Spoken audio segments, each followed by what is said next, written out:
ചായ ഇത്? ഞങ്ങളുടെ വീട്ടിലെ സെർവൻസും ചായ ഉണ്ടാക്കും, പക്ഷേ കൊള്ളില്ല.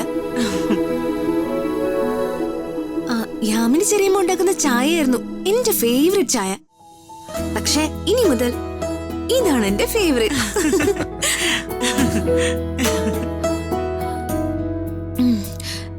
രാധമ്മ എന്ത് ചേർത്തിട്ടാ ഈ ചായക്ക് ഇത്രയും സ്വാദ്? സ്നേഹം. സ്നേഹോ? ആ അതെ, സ്നേഹം തന്നെ. ഞങ്ങളൊക്കെ കുഞ്ഞായിരിക്കുമ്പോ ചായക്കിടാൻ മധുരയില്ലെങ്കിൽ ചായ ഇട്ട് തന്നിട്ട് അമ്മ ഞങ്ങളോട് പറയും, മോനെ മക്കളെ, ഇത് മധുരയില്ലാത്ത ചായയാണ്, പക്ഷേ അമ്മ ഇതില് സ്നേഹം ചേർത്തിട്ടുണ്ടെന്ന്.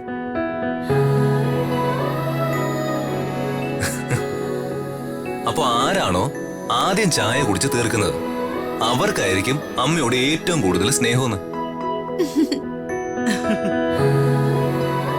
ഞാനും ചേച്ചിയും ശ്രീയും കൂടി മത്സരിച്ചങ്ങ് ചായ കുടിക്കും. ഒന്ന് പോടാ അവിടുന്ന്.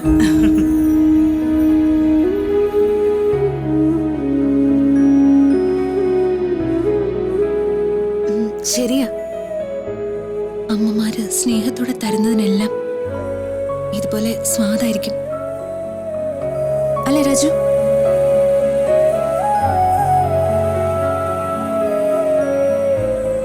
ഞാനിതുവരെ എന്റെ അമ്മയെ കണ്ടിട്ടുമില്ല, അമ്മ ഉണ്ടാക്കിയതൊന്നും കഴിച്ചിട്ടുമില്ല.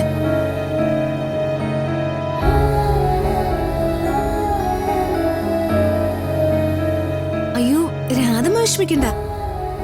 രാധമ്മ ഉണ്ടാക്കി തന്ന ആഹാരവും ഈ ചായയൊക്കെ കുടിക്കുമ്പോഴാ എനിക്ക് അമ്മ ഉണ്ടാക്കുന്നതിന്റെ സ്വാദ് എന്താണെന്ന് മനസ്സിലാവുന്നത്. താങ്ക്സ് രാധമ്മേ.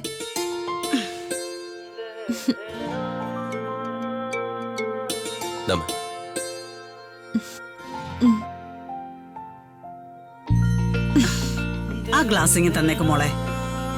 അത് മാഡം, ഗ്ലാസ് അമ്മയുടെ കയ്യിൽ കൊടുക്ക്. രാജു ഇതിൽ ഇടപെടണ്ട. ഞാൻ ചായ കുടിച്ച ഗ്ലാസ് കഴുകി വെക്കാനൊക്കെ എനിക്കറിയാം. അല്ല, എന്താ മോളെ ഈ പറയുന്നത്? മോൾ ഗ്ലാസ് കഴുകാനോ? അതൊന്നും വേണ്ട. അതെന്താ ഞാൻ ഗ്ലാസ് കഴുകിയാല്? രാധമ്മ എന്നെ മോളെ പോലെയല്ലേ കാണുന്നത്? അതെ. അപ്പൊ ഈ മകൾക്ക് ഇവിടുത്തെ കിച്ചണിൽ കയറി ചായ കുടിച്ച ഗ്ലാസ് കഴുകാനുള്ള അവകാശം പോലും ഇല്ലേ? ഈ കുട്ടി രാധമ്മമാർക്ക്